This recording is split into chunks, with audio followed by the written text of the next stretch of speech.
Please subscribe for more videos.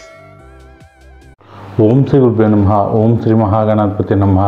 Gayatri జ్యోతిషాల YouTube channel ఎంతగానో ఆదరిస్తున్న మిథున రాశి వారందరికీ కూడా మా కృతజ్ఞతలు తెలియజేసుకుంటున్నాం. ఈరోజు ఈ వీడియో ద్వారా మిథున రాశిలో జన్మించిన వారికి సంబంధించి గ్రహాల యొక్క గోచార రీత్యా వచ్చే మే నెలలో ఎటువంటి ఫలితాలు కలగబోతున్నాయనే విషయాన్ని తెలుసుకుందాం. అయితే ఈ మే నెలలో మీ యొక్క గ్రహస్థితిని కనుక మనం పరిశీలించినట్లయితే భాగ్యస్థానంలో శని సంచారం జరుగుతుంది. అలాగే 10వ స్థానంలో రాహువు బుధుడు కుజుడు ఉన్నారు. లాభంలో రవి శుక్రులు ఉన్నారు. వ్యయంలోకి గురుడు వచ్చాడు. మొన్నటి దాకా ఒక సంవత్సరం నుంచి లాభంలో ఉన్న గురుడు మీకు వ్యయంలోకి వచ్చాడు. అయితే చతుర్థంలో కేతు ఉన్నాడు. అయితే ఇక్కడ ఏంటంటే చాలా వరకు గురుబలం తగ్గడం అనేది ఈ సంవత్సరం అంతా మైనస్. అలాగే శని 9లోకి రావడం అనేది, భాగ్యస్థానంలోకి శని రావడం అనేది కూడా మైనస్ అయినప్పటికీ కూడా శనికి కుంభరాశి అనేది మూల త్రికోణ స్థానం కావడం వలన చాలా వరకు భాగ్యస్థానం అంటే ఏంటంటే డైలీ మన పరిస్థితి అనమాట. అంటే ఏంటంటే శని ఉండడం వలన ఒక మనిషి నెత్తి మీద శని ఉంటే ఎలా గడుస్తుందో రోజు కూడా అలా గడిచే అవకాశం ఉంటుందన్నమాట. అయితే ఇది మూల త్రికోణ స్థానం కావడం వలన ఎవరికైతే దశల్లో అంతర్దశల్లో శని ఉంటాడో, లేకపోతే వ్యక్తిగత జాతకంలో శని బాగా నీచిపట్టి ఉంటాడో వాళ్ళకి ఇబ్బంది ఉండే అవకాశం ఉంటుంది. నార్మల్గా మిగతా దశలు అంతర్దశలు జరిగే వాళ్ళకి మాత్రం పెద్దగా శని ఎఫెక్ట్ ఉండదు, పర్లేదు. ఒక 70% మీద ఉన్న వారికి శని ఎఫెక్ట్ చాలా తగ్గే అవకాశం ఉంది. అయితే ఇక్కడ ఏంటంటే 12వ స్థానంలో గురువు సంచారం జరుగుతుంది. అయితే 12వ స్థానంలో గురువు సంచారం వలన ఏంటంటే కొంతవరకు విపరీతమైన ఖర్చు అనేది పెరిగే అవకాశం ఉంటుంది. కంఫర్ట్నెస్, ఇప్పుడు వరకు చాలా కంఫర్ట్గా ఉన్న వాళ్ళకి కంఫర్ట్నెస్ తగ్గిద్ది. ఉద్యోగాల్లో బదిలీలు ఉండొచ్చు, స్థాన మార్పు ఉండొచ్చు. అయితే గురువు గురించి ఇంకా క్లియర్గా గురు మార్పుకు సంబంధించిన వీడియోలో చూద్దాం. అయితే మే నెల నుంచి కూడా జరగబోయేది ఏంటంటే మే 2 నుంచి గురువు మారడం వల్ల కొంతవరకు ఇప్పుడున్నంత కంఫర్ట్ తగ్గే అవకాశం ఉంటుంది. అంటే ఏంటంటే ఉద్యోగంలో స్థానచలనం కావచ్చు, లేకపోతే ఈ ఆఫీస్లోంచి ఒక ప్లేస్ నుంచి ఇంకో ప్లేస్ కావచ్చు, వ్యాపార స్థలంలో ఉన్న చోట నుంచి ఇంకో చోటకు మూవ్ అవడం కావచ్చు, రెంట్ పెరగడం వలన వాడికి ఏదో మీరు చేస్తున్న వ్యాపార స్థలం అవసరం రావడం వలన ఇంకో చోటకు మూవ్ అయ్యే అవకాశం ఉంటుంది, రెంట్ పెరిగే అవకాశం ఉంటుంది. అలాగే ఇంతవరకు వచ్చినంత కస్టమర్లు వచ్చే అవకాశం ఉండదు. ఇంతవరకు ఉన్నట్టుగా ఈజీగా కాకుండా కొంచెం టఫ్గా వ్యాపారానికి ఇంకా ఏదో చేయాలి, ఇంకా బాగా కష్టపడిపోతే మనం ఇవన్నీ కట్టలేము అన్న పరిస్థితులు ఏర్పడే అవకాశం ఉంటుందన్నమాట. అలాగే గోచార ఫలితాలు ఇచ్చే గ్రహాలైన బుధుడు కుజుడు రాహు శుక్రుడు పరిస్థితి చూస్తే ఆ 4 గ్రహాలు కూడా మిథున రాశి వారికి 10, 11 స్థానం, కర్మస్థానం, లాభస్థానంలోనే ఎక్కువ సంచారం చేస్తున్నప్పటికీ రవి 15 తర్వాత 12లోకి వస్తాడు, శుక్రుడు 25 తర్వాత వ్యయంలోకి వస్తాడు, బుధుడు మళ్ళీ లాభంలోకి వస్తాడు. అయితే ఏంటంటే ఈ గ్రహాలన్నీ కూడా కొంతవరకు లైన్గా ఉండడం, గ్రహమాలిక యోగం అంటారు దీన్ని. అంటే ఏంటంటే గ్రహాలన్నీ లైన్గా హౌసుల్లో ఉండడం వలన ప్రతి గ్రహానికి కూడా అర్ధ కోణ దృష్టి ఉంటుంది అనమాట. అంటే ఏంటంటే తనున్న స్థానం నుంచి 60 డిగ్రీస్ వరకు కూడా కొంత ఇన్ఫ్లుయెన్స్ చేసే అవకాశం ఉంటుందన్నమాట. అయితే ఎక్కువ 15 డిగ్రీస్లోనే మనకి బాగా గ్రహం మధ్య ఇంకో గ్రహం మధ్య ఇంట్రాక్షన్ ఉంటుందంటాం.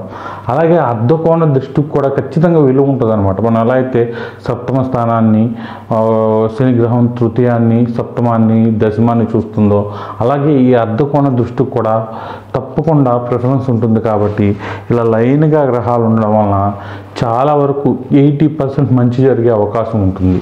ముఖ్యంగా దశమం నుంచి చతుర్థాన్ని చూడడం వలన రియల్ ఎస్టేట్ వ్యాపారం చేసే వాళ్ళకి, లేకపోతే భూములు వాహనాలు కొనుగోలు చేయడం, వాటికి సంబంధించిన వ్యాపారాలు, కన్స్ట్రక్షన్కి సంబంధించిన వ్యాపారాలు కానీ, ఇల్లు కట్టడం, లేకపోతే ఇల్లు అమ్మడం కొనడం, ఏదైనా మీరు రాయించేసుకోవడం, పంపకాలు పని చేసుకోవడం, ఇలాంటివన్నిటికీ కూడా చాలా వరకు ఈ గురు మార్పు అనేది ఒక అనుకూలమైన వాతావరణం క్రియేట్ చేస్తుంది. అంటే ఏంటంటే వస్తూ కొంతమంది గురువు బాగుంటే కలిసి ఉండడం, గురువు బాగోకపోతే ఎవరి కాళ్ళు విడిపోవడం అనమాట. అలాగా ఎవరి దాళ్ళు పనిచేసుకోవడం, చాలా వరకు పార్ట్నర్షిప్ వ్యవహారాల్లో కూడా కొద్ది రోజుల్లోనే మనం ఎవరి దాళ్ళను పనిచేసుకుందాం అని కొంతమంది పార్ట్నర్స్ వెళ్ళిపోవడం, ఇలాంటివి ఎక్కువగా కనిపిస్తున్నాయి అన్నమాట.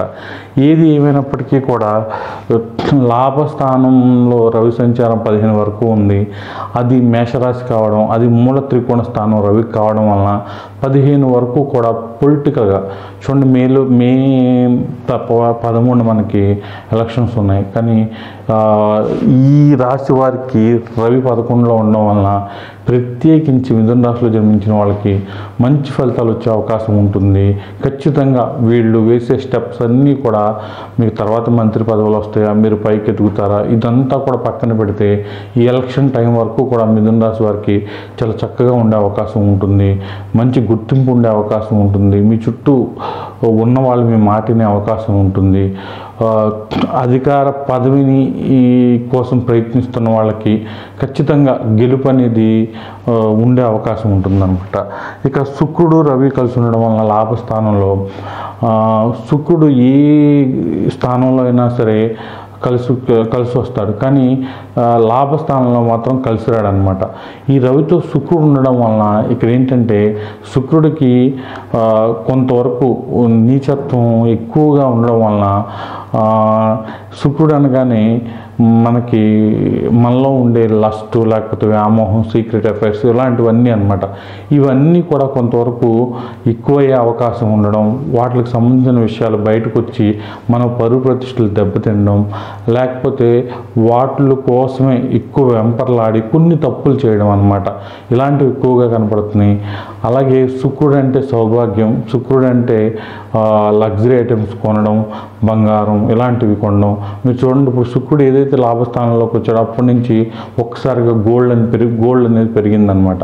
అలా లగ్జరీ ఐటమ్స్, బట్టలు ఇవన్నీ కూడా కొంతవరకు మనం అనుకున్నట్లుగా ఉండవు అనమాట. అవి కొంతవరకు అంటే శుక్రుడు అనగానే ఏంటంటే మనకి నీడీ కాకుండా వేరే అనమాట. అంటే ఏంటంటే అన్నం తినడం ఇలాంటివి కాకుండా లగ్జరీ, ఇవి మనకు అవసరం లేకపోయినా కొనుక్కునే వాటిని శుక్రుడికి సంబంధించిన వస్తువులుగా మనం చూస్తూ ఉంటాం అనమాట. ఎక్కువగా అవి ఏంటంటే అందంగా ఉంటాయి, అట్రాక్ట్ చేస్తూ ఉంటాయి. ఇలాంటి వ్యాపారాలు చేసే వాళ్ళందరికీ కూడా కొంతవరకు ఆ ఐటమ్స్ సేల్స్ అన్నీ కూడా బాగా పెరగడం అనేది కాస్త ఇబ్బంది కలిగిస్తుంది. ఫ్యాన్సీ షాపులు, గోల్డ్, పెరల్స్ ఇలాంటి వాళ్ళందరికీ కూడా కొంతవరకు లాభాలు అనేవి ఫ్లోటింగ్ అనేది బాగా తగ్గే అవకాశం ఉంటుందన్నమాట.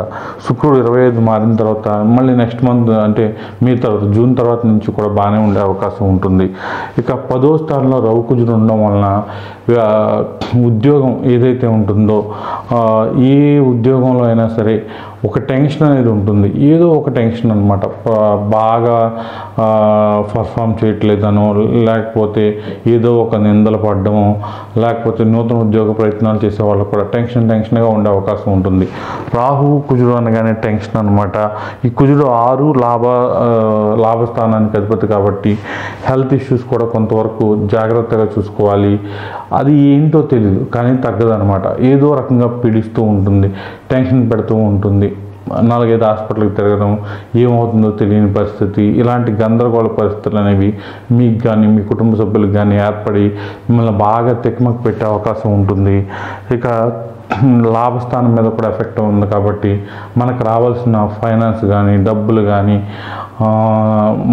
మనం ఏదన్నా అమ్మితే మనం ఎంత వస్తుందని ఎక్స్పెక్ట్ చేస్తే అది కొంతవరకు అంత రాకపోవడం, వచ్చింది సరిపోకపోవడం, కొంచెం టెన్షన్గా వృత్తి వ్యవహారాలన్నీ ఉండే అవకాశం ఉంటుంది. ఎందుకంటే 10వ స్థానం అనేది కర్మస్థానంలో కుజుడు రాహుతో కలిసి ఉన్నాడు. ఉద్యోగం, వ్యాపారం, ప్రమోషన్స్, ఇంక్రిమెంట్లు, సోషల్ స్టేటస్, పొలిటికల్కి సంబంధించి అన్నీ కూడా ప్రభావితం చేస్తారు. కాబట్టి ఇవన్నీ కూడా టెన్షన్గా ఉంటాయి. కాబట్టి కొంతవరకు ఎవరికైతే బీపీ ఉంటుందో, లేదంటే కొంచెం health issues, sugar up and downs ఉంటాయో, వీళ్ళందరూ జాగ్రత్తగా ఉండకపోతే అవన్నీ కూడా అలాగే అప్ అండ్ డౌన్స్ అవ్వడం, వాటి ఎఫెక్ట్ అనేది ఎక్కువగా ఉండే అవకాశం ఉంటుంది. అయితే మొత్తం మీద మిథున రాశి వారు కుజుడికి సంబంధించిన ధ్యాన శ్లోకాన్ని చదవడం చాలా మంచిది. కుజుడికి సంబంధించిన ధ్యాన శ్లోకం చదివితే ఈ టెన్షన్ తగ్గడం, 6-11 స్థానాలకు సంబంధించి అంటే శత్రువులు, అప్పుల బాధలు, అలాగే మనకు రావాల్సిన లాభాలకు సంబంధించి కొంత అనుకూలత అనేది ఏర్పడే అవకాశం ఉంటుంది. కుజుడికి సంబంధించిన ధ్యాన శ్లోకాన్ని స్క్రీన్పై డిస్ప్లే చేస్తున్నాను చూడండి. ఒకసారి నేను చదువుతాను. ధరణి గర్భ సంభూతం విద్యుత్ కాంతి సమప్రభం కుమారం శక్తిహస్తం తం మంగళం ప్రణమామ్యహం. ఇప్పటి వరకు ఎన్నో చోట్ల మీ సమస్యకు పరిష్కారం కోసం వెతికి అనేక డబ్బులు పోగొట్టుకుని అలసిపోయారా? ఇక మీ సమస్యలు ఎట్టి పరిస్థితుల్లోనూ తీరవనుకుంటున్నారా? అయితే ఒక్కసారి మీకు ఎటువంటి సమస్య ఉన్నా సరే గాయత్రి జ్యోతిషాలయాన్ని సంప్రదించండి. అసలు మీ సమస్యకు కారణమైన పాపగ్రహాలని కనిపెట్టి అవి పెట్టే బాధలకు దశమహావిద్యల ద్వారా, అలాగే ఇప్పుడు ఎంతో ఫేమస్ అవుతున్న సీక్రెట్ బుక్ మెథడ్ ద్వారా మీకు 100% సొల్యూషన్ కేవలం 2000 రూపాయలకు అందిస్తాం. మరి ఎటువంటి ఫీజు కూడా మీ నుండి ఎక్స్ట్రా వసూలు చేయం. కేవలం 40 నుంచి 60 రోజుల్లోపు మీ సమస్యకు 100కు 100% పరిష్కారం దొరుకుతుంది. దానికోసం మీరు మీ పుట్టిన తేదీ, పుట్టిన సమయం, పుట్టిన ఊరి వివరాలను 9160803649 అనే నంబర్కు వాట్సాప్ ద్వారా పంపించి గూగుల్ పే లేదా ఫోన్పే ద్వారా 2000 రూపీస్ పే చేసి స్క్రీన్ షాట్ని అదే నెంబర్కి వాట్సాప్ ద్వారా పంపండి. కేవలం 10 రోజుల్లోపు ఒకరోజు ముందుగా మీకు టైం ఇన్ఫామ్ చేసి ఆ టైంకి మేము ఫోన్ చేసి మీ సమస్యకు పరిష్కారం తెలుపుతాం. 100కు 100% మీ సమస్యకు పరిష్కారం దొరుకుతుంది.